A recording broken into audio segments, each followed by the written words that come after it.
देखो मोनिका, एक नसीहत मेरी हमेशा याद रखना, अपनी बेटी को अपने से अलग बिल्कुल भी मत रखना, कोई कितना भी करीबी और विश्वास पात्र क्यों न हो। शिल्पा अपनी चचेरी बहन मोनिका की बेटी के अन्नप्राशन के मौके पर उसके घर आई हुई थी। आज दोनों बहनें फुर्सत में बैठी हुई थी।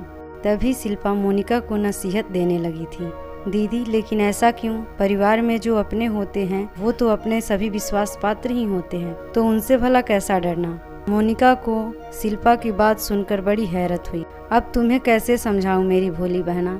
अच्छा ये बता, चाची जी तुम्हें और कनिका रेणुका को छोड़कर कभी कहीं अकेले जाती थी? अपना तो संयुक्त परिवार ही था ना? शिल्पा मोनिका से पूछ बैठी। कनिका और रेणुका मोनिका की बहनें थी। नहीं, ऐसा तो कभी नहीं हुआ। माँ तो हमेशा नाना के घर भी जाती थी जब हम तीनों की छुट्टी हो जाया करती थी, तो कभी किसी के भरोसे छोड़ने की नौबत ही नहीं आई। वैसे भी अगर जाती भी तो क्या दिक्कत थी, ताई जी तो रहती ही थी ना, और ताई जी भी तो अक्सर आपको और शुभी दीदी को मेरी माँ के भरोसे छोड़कर जाती थी। मोनिका बोली, वही गलती तो मेरी माँ ने की थी जो उन्हें नहीं करनी चाहिए थी। तुम्हें मेरी बातें सुनकर हैरत हो रही है ना? तो आज सुन वो सब जो तुझे आज तक नहीं पता था। मेरी माँ अक्सर ही बीमार नानी की देखभाल करने के लिए मायके चली जाया करती थी। चाची जी हम लोगों का बहुत ध्यान रखती। याद है ना कि फिर हम पांचों बहनें एक साथ ही जमीन पर गद्दे लगाकर सोया करते थे, क्योंकि हमारे कमरे में अकेले हम दोनों को सोने में डर लगता था, और शायद चाची जी भी हमारी सुरक्षा के मद्देनजर ऐसा करती थी। ऐसे ही एक बार माँ नानी के पास गई हुई थी। चाची जी काम निपटाकर पास वाले मंदिर में भागवत की कथा हो रही थी, उसे सुनने चली गई। तुम्हें तो याद होगा कि छत वाले कमरे में एक हमारे दूर के चाचा रहते थे, जिनको दादाजी ने दयावश रख लिया था, क्योंकि उनके माता पिता की दुर्घटना में मृत्यु हो गई थी। दादाजी ने ही उनको पढ़ा लिखाकर कहीं मुनीमी काम में लगवा दिया था। लगभग 25 साल के रहे होंगे वो। उस समय वो अपने गांव गए हुए थे 15 दिनों के लिए बोलकर, इसलिए चाची जी निश्चिंत होकर मंदिर चली गई थी।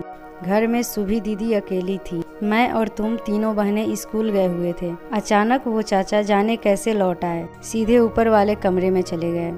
सुभी दीदी ने उनके लिए चाय बना दी और आवाज़ दे दी कि आकर ले जाए। पहले शायद उन्होंने ध्यान नहीं दिया कि घर में कोई और नहीं है। जब चाय लेने आए तब सबको पूछने लगे। सुभी दीदी भोली भाली थी, उन्होंने सब बता दिया। चाचा वहीं नीचे बैठकर चाय पीने लगे, जबकि वो ऊपर ही अपना खाना पानी लेकर जाया करते थे, क्योंकि दादाजी ने ऐसा ही नियम बनाया हुआ था। शायद इसलिए कि घर में 5-5 बेटियां जो थीं। उन्होंने सुभी दीदी को बुलाकर अपने पास बैठा लिया।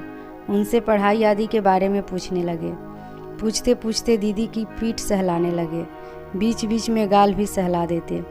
उस समय दी की उम्र लगभग 11 साल थी। उन्हें गलत हरकत का आभास हो गया। चाचा की हरकतें तेजी से बढ़ती जा रही थी। दीदी रोने लगी तो उसे धमकाने लगे कि किसी को कुछ कहा तो अच्छा नहीं होगा, तुम्हारे पापा को भी अपने माता पिता के पास भेज दूंगा। चाचा को ये आभास नहीं था कि मेन गेट की कुंडी लगी नहीं है। संयोग बस उसी समय चाची जी फल लेने आ गई, जो वो मंदिर ले जाना भूल गई थी। उन्हें देखकर चाचा सकपका गए, छिटककर अलग खड़े हो गए। लेकिन चाची जी सुभी दीदी का चेहरा देखकर समझ गई कि कुछ तो गड़बड़ हुई है। सुभी दीदी दौड़कर उनसे चिपट गई। चाची जी कुछ कर पाती तब तक वो चाचा लपककर ऊपर चले गए, अपना झोला उठाया और वहाँ से गायब हो गए। बाद में उन्हें बहुत ढूंढा गया कि उनकी खबर तो ली जा सके, लेकिन न जाने कौन सी जगह छुप गए। लौटकर इस घर में फिर कभी नहीं आए। चाची जी सुभी दीदी को चिपटा कर बहुत रोई। चाची जी बार बार यही बोल रही, मुझसे आखिर कैसे इतनी बड़ी भूल हो गई जो तुम्हें अकेले छोड़कर मंदिर चली गई। बस वो दिन था। फिर माँ और चाची जी ने हम सभी बहनों को कभी किसी के भरोसे नहीं छोड़ा।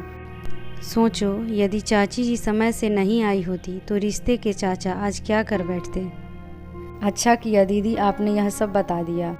उस समय मैं छोटी भी तो थी, इसलिए यह सब जान न सकी थी। मोनिका शिल्पा से लिपटते हुए बोली, आपकी नसीहत हमेशा याद रखूंगी दीदी।